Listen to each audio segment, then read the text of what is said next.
Good morning. Wow, 30 trillion. How many zeros is that? Has anybody counted? It's a big number.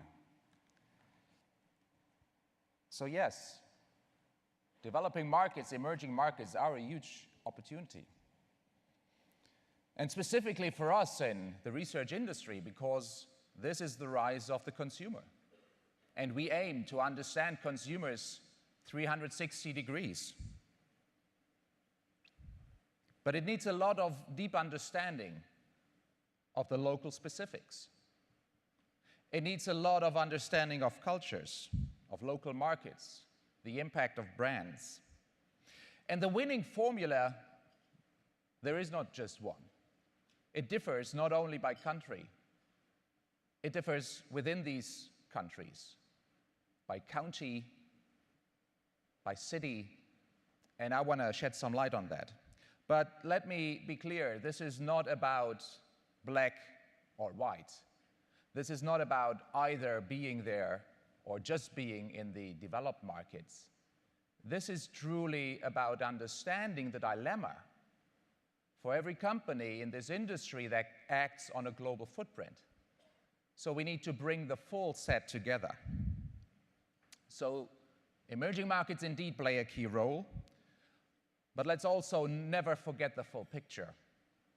Now, being in New York this week, when we developed our strategy at GfK, we looked out and tried to predict by the year 2020 for us, for our business, what the market opportunity for market research would be by country. And I'm happy to report out to you and give some hope for those folks in the room that have a US focus that still, we believe, by 2020, the US market will be the single biggest market for market research, followed by China, and followed in the top 20 by 8 markets, all of which you have seen on the list. China, Brazil, Russia are among them, of course. But it goes on. Indonesia, Mexico, Poland, Turkey. So this is a large opportunity for us. And I would like to echo right away one comment. To really understand what's going on, we can all sit here in this nice ballroom and discuss. If you don't have a passport, get one, get out there. You have to feel it, you have to see it. This is not about taking a perspective from the Western world and declare how this might work, because we believe that is the recipe that will not work. So what are the implications for us? I want to explore 3 angles with you in that 30 minutes. Number 1, the role of technology. And through technology, data and access to data. As an enabler, and I believe more than a game changer for the industry. Number 2, the consumer. The consumer in emerging markets and the implications for brands. And number 3, my deep belief that at the end of the day, this is about innovation on how to prevail in these markets. Innovation will bring success at the end. But let me start with technology. Next to the opening of those markets over the past 20, 25 years, let's not forget, many of these markets were pretty much closed. They were not accessible. So being able to connect and being able to get out was the trigger point. But next to it, I strongly believe that technology is a main driver for that globalization as everything gets connected. And specifically in those markets, it's technology that's used to leapfrog some of the mature historic developments that we have been experiencing in the Western markets. So truly, this is about leapfrogging some of that. And of course, we could talk about many technologies. I want to just highlight one for the purpose of that illustration, which is mobile. Mobile phones are enabling communication where landlines in those markets are far too expensive, and the infrastructure simply is not there. In India, mobile phones already surpassed landlines. And recognizing that obviously it's not just the typical mobile phone that we are used to in the Western markets, there is a lot of new developments. Look at Barcelona at the Mobile World Congress just the other week. Nokia announced a new phone, $20, which has a standby battery time of 35, no, not hours, days. Very simple. You cannot charge it everywhere, so it needs a very long battery life. And it comes with a special SMS, text-based information service designed specifically for rural areas. It's called Nokia Life. And what they do, they provide services just on very simple weather forecasts and crop pricing, just to make it accessible. Certainly a different killer app than what we are used to. So mobile phones in those markets make up for a lacking infrastructure that may, for decades, not be there. In Kenya and Tanzania, there is a text-based money transfer system called M-Pesa. Already 10 million customers, already bypassing through micropayments some of the banks and the classical credit card systems that we are all used to. And these are the devices that bring us access to the internet, connecting in millions, hundreds of millions, and billions of people. 720 million smartphones were sold in the year of 2012. We predict, from our GfK retail tracking data, that 950 million smartphones will be sold this year. That's nearly 1 billion. Now, many would argue, oh, the growth comes from the mature markets. No, the higher growth comes from the emerging markets. Smartphone sales increased in China by plus 133%, in Europe only plus 34%. 2/3 of all phones sold 2012 in China were smartphones. So that trend for internet access through those devices that grow so dearly to your heart, and by the way, we did a study, just as an anecdote. In Germany, we tried to convince people to give us their smartphone for 2 weeks so that we could measure their behavior. We couldn't finish the study. Most of them ran to us after a few days and said, look, I have to leave the study. I need that device back. I can hardly live without it. So these things grow dearly to us.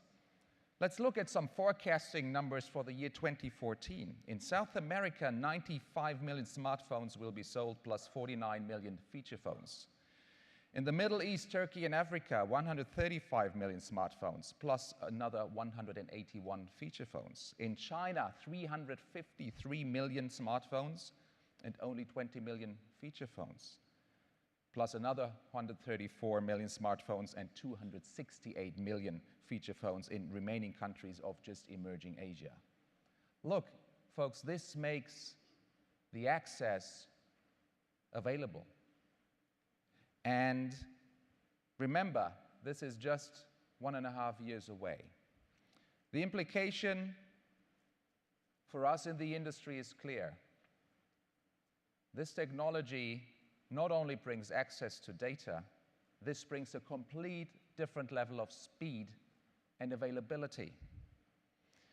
When we started 40 years ago retail tracking, and we are tracking 390,000 retailers in nearly 100 markets, 1.5 million outlets.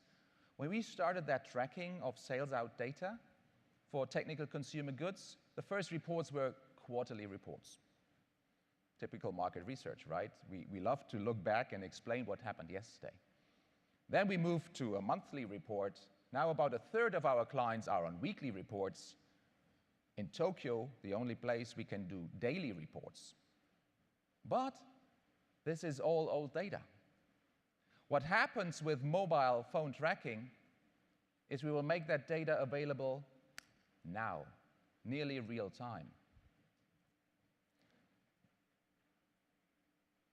So, but who's the audience in our clients that can deal with nearly real time? We would like more to predict, of course, but we as an industry need to just learn how to completely deal with a different speed level. So that's change.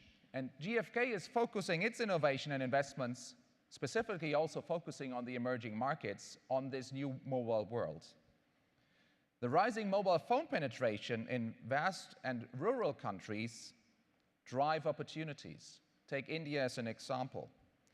The growing internet penetration via those devices will drive options for online research much more than we are used to. As I said, not only speed increases, but there is a potential to bring in new quality. Surveys can be conducted at the moment of purchase and at the moment of product use. Panelists can keep a diary for us and they can add pictures. It can be enriched. Participation increases as people love just to deal with those devices. Innovation using mobile and location insights we will bring to the market in 2 new products: GfK Mobile Insights and GfK Location Insights.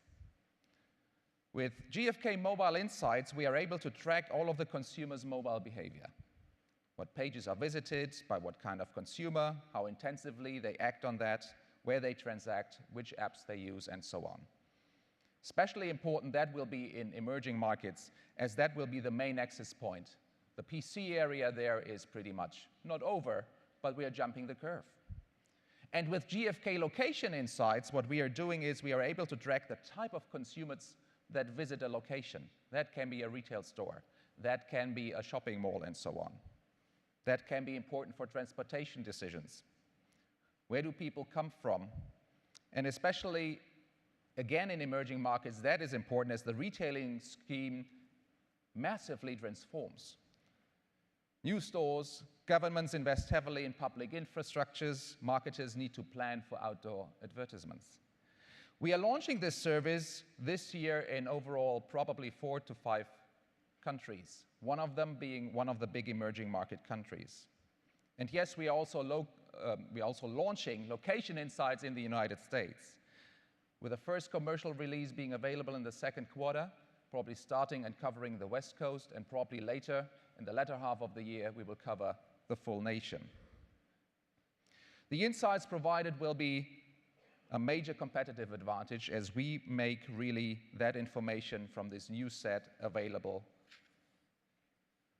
beyond the typical statistical sources. Here's how it works. Today, this data is not really accessible. Why? Because it's owned by the mobile operators. We are now teaming up with mobile operators that give us access to the anonymized and aggregated IP traffic data. So being agnostic to the device, we have chosen a network-centric approach, getting the data from the network, versus many of the other approaches we are currently seeing are more device-specific and dependent on whether it's a Droid, an iPhone, and so on. So we are trying to open up this world. Now, to be very clear, for us as market researchers, we strictly base all of this on de-identified and aggregated data because we are more than aware of data privacy and we fully respect that. So technology is driving different behavior, it's driving different speed, it's driving additional sets of data not being accessible so far. Tremendous impact for the emerging markets. Let me get to the second lever, however. And this is, of course, about consumers. This is, of course, about the brands and the impact. Shopping behavior and attitudes differ so greatly between developed and emerging markets. Brands need to adjust their communication campaign and product offerings and the distribution channels on how to reach these consumers. Market research is key for success because especially marketers cannot rely on their experience gained in the developed markets. We just cannot export things that worked here and declare we do it in a smaller version in China, India. That's a recipe that does not work. Some examples here. Again, let me think that back to my first lever, which was technology. In emerging markets, consumers are more open-minded about new technology. We ask consumers about their perception of mobile payments with near-field communication. With this system, as you know, you place your mobile phone somewhere as a reading device and you pay in a shop or at a ticket machine. In China, 82%. In Brazil, 73% of consumers find mobile payment services appealing, whereas in the US and in Europe, that number is below 50%. It's a different openness. It's a different status to deal with technology. Smart TVs, which are the latest gossip on how to connect the internet to the TV sets. Now we ask the consumer, how do you relate to that new technology? Now you're interested in it. On global average, 28% of consumers agreed with this statement. But there was a huge spread. In China, 61%, in India, 59%, in Brazil, 42% of consumers saw that as a good thing to have, versus only 18% in the US, 16% in the UK, and very sad to say that only 15% in Germany. So there are much more general differences as well. 50% of Chinese consumers prefer well-known brands because they trust the quality. Compare that to only 37% on a global basis. So brands count. It's a huge opportunity for brands. 41% of Chinese seek status and success. Globally, only 25%. Well, that I don't understand. Why wouldn't you? Anyway. 60% of consumers in Brazil are very interested in their appearance, as we all see when we walk the streets of Sao Paulo or Rio. Beauty and fashion count. Globally, only 35%. So it's different behaviors, and the impact for brands is huge, as we first of all need to understand it, as secondly, we have to recognize many of the new consumers out there are for the first time really confronted with brands, and the population is much younger, and thus a different opportunity to bind them to your brand very early. So brands need to invest heavily in their communication activities. And we learned that also at GfK. We had to adjust and really build from scratch our offerings. Our brand and customer experience offer has been upgraded with performance measures that go beyond the relevant set and funnel. It is not only a must-have in mature markets where customer lifetime value is a strategic currency, but also in emerging markets where experiences and people relationship with brands is inherent to the culture. It is thus very relevant and very sensitive. We need to understand that and deal with it. Actually, Helen Zeitoun and John Wittenbreaker will show some superior insights to social media brands, strategies, and how we manage the relationship between people and brands in a new way. But it also has implication for products, and being German and being close to the automotive industry out there, let me cite an example from that. Not only is it about package sizing that we need to take into account and package design, but here's an example from automotive. You go to China and you see that many long versions of cars driving out there. So for the Chinese market, cars are being offered in special long versions, much more than anywhere else, stretched by at least 4 to 6 inches to foster prestige thinking and taking into account that many of the more richer Chinese often take drivers, or expats if you have been one. You're probably being driven around only in limos. BMW, for example, is offering its cars in a special long model called the Li version. Audi does the same thing with the A6L and the A4L. We call it the added extra Chinese inches, which is in fact not coming really naturally from the height of the human beings, but more from the prestigious aspects of that. So that has to be taken into account. Also, the distribution channels vary greatly. Go to South Africa and you will find out that fashion shops are the primary channel to sell telecoms equipment. Different behaviors that we see. Let me now turn to the third lever: technology, brands and consumers, innovation. So far, the economical model dealing with developing markets with a Western perspective has been clear. Western manufacturers went to the emerging markets because of lower labor cost. This led to the rising purchasing power, which in turn has developed a lot these countries. It has given us a rising potential for Western brands and a rising demand for market research, so we have been following in good suit. But now this is turning around. Manufacturers, many manufacturers in the emerging markets rightfully transform from being the extended workbench to establish more and more a presence themselves, not only in the emerging markets, but also in the mature markets. Chinese mobile phone manufacturers like Huawei and ZTE gain rapidly market share outside of China, certainly starting with lower-priced smartphones, but guess what? Through their own innovation, taking up the lead and going up the stack. Or again, another German perspective.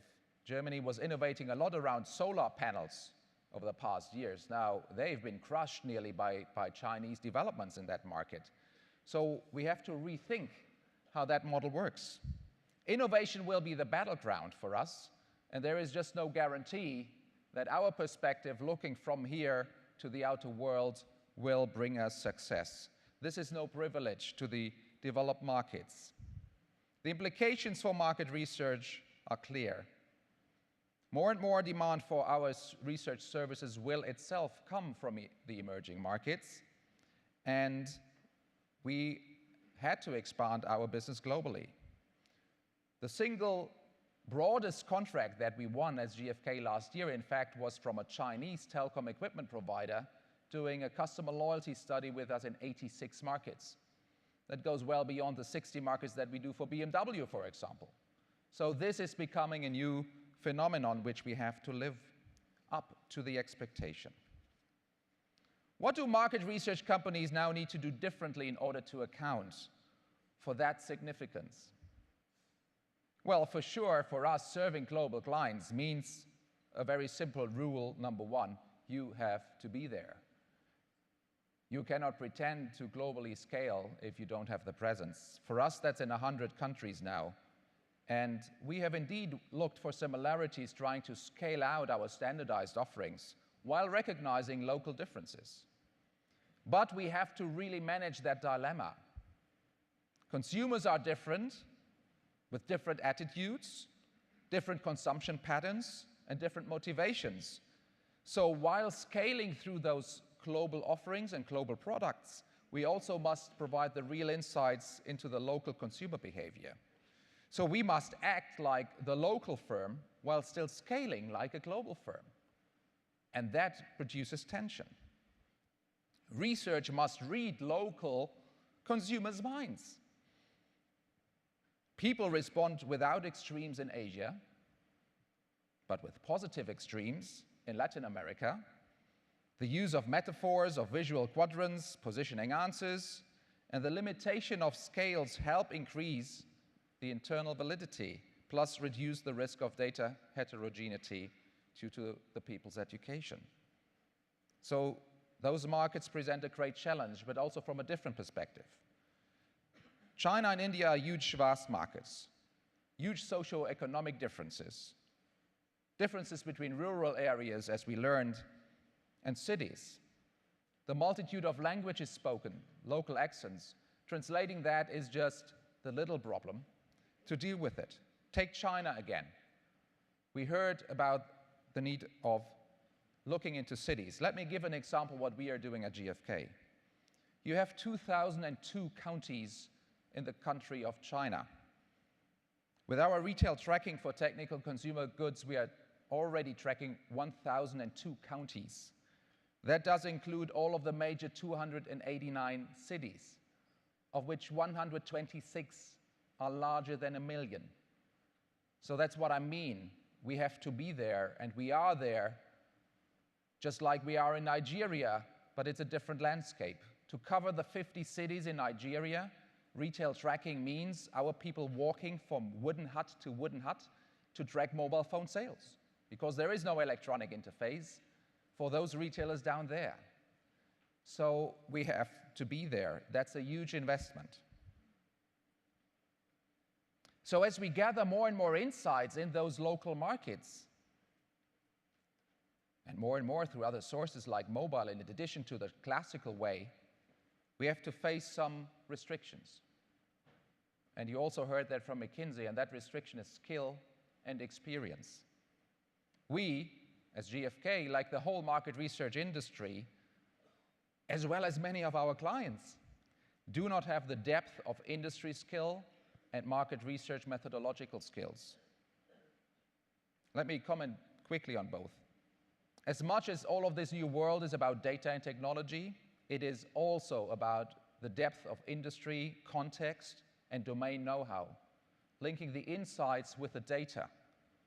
We at GfK aim to create this hybrid business model, more and more gathering data through technology and whatever gadget consumers are using, but fusing that with insights from our custom practices.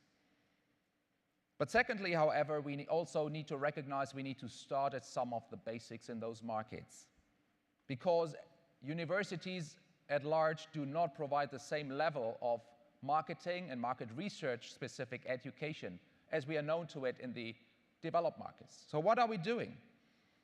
We as GfK help to promote market research as a profession in emerging markets. GfK, and primarily GfK Association, which is a non-for-profit organization, and by the way, our largest shareholder, have invested nearly $2 million in building up market research professorships at universities in 4 African countries, in Ghana, in Kenya, in Nigeria, and in South Africa. We also mobilize sponsorship from the German state. Another 1.5 million we mobilized in making those funds available to help building up a basic infrastructure of know-how. Of course, we believe we can profit from that, but we also believe the whole industry will profit from that. And by the way, we don't want to be alone with these activities, so we gladly invite everybody to grab a shovel and help, because we can just not rely that this is happening on its own. By the way, this is to some extent in the DNA of our company. GfK was founded nearly 80 years ago out of a university in Nuremberg, in Bavaria, in Germany. So we always kept strong ties to universities, and our major shareholder, the GfK Association, look at it like a trust, has only a single aim, which is to follow what the founding professor, Mr. Vershoven, said in '34, which was, make the consumer heard. It's a pretty simple statement, but still so valid for us as a company. So we follow this academic heritage as GfK. It's about developing innovative research methods in close cooperation with leading institutes, with academia around the world. And what we are doing in Africa, we want to bring to some parts of Asia also in the next 2 years. Our focus in education can, by the way, also be seen here at ARF. Tomorrow we will present the winners of our second next generation competition for undergraduate marketers and market researchers. So give this new talent a voice tomorrow when you see them. And to apply this innovation and the scientific parts of that is never now going forward applied without a perspective from the emerging markets. When we developed our EMO sensor and EMO scan facial coding, we designed it with R&D in Asia together. The core of our model was developed with Professor Fournier in another area, our CBR model from the Boston University, and it is scalable into China as an example and places in Asia. So I think we have to learn, and we had to learn it step by step to change our way on how we address it. Being global is thus becoming for us a normal thing. GfK was just rated by a leading German economic magazine among the top 10 of Germany's most international companies. More than 10,000 of our 12,500 people work outside of the mother country, so to speak. And investing in these new technologies for us has a lot to do with investing in emerging markets. So let me wrap this up. To be successful as an industry and as a company in this space, we all need to manage the same dilemma, being global and local at the same time. Sticking to the old Western beliefs of just sending out our skills doesn't work, as we have to be much more culturally sensitive. Consumer insights and thus brand strategies need different approaches to be viable and successful. Besides just setting up new offices and sending in the troops, we have to educate. We have to build an infrastructure that is viable in these markets for our industry to prosper. Be prepared that emerging markets not only offer tremendous opportunity, they are a real challenge as well. They take huge investments. And many things can go wrong. That's the dilemma of innovators always. Understand the role of digital and mobile, because many of these markets are leapfrogging what you are all knowing from your own developed market. So geez, 30 trillion market opportunity, and folks, I tell you, I want to have a fair share with GfK of that market. Thank you very much.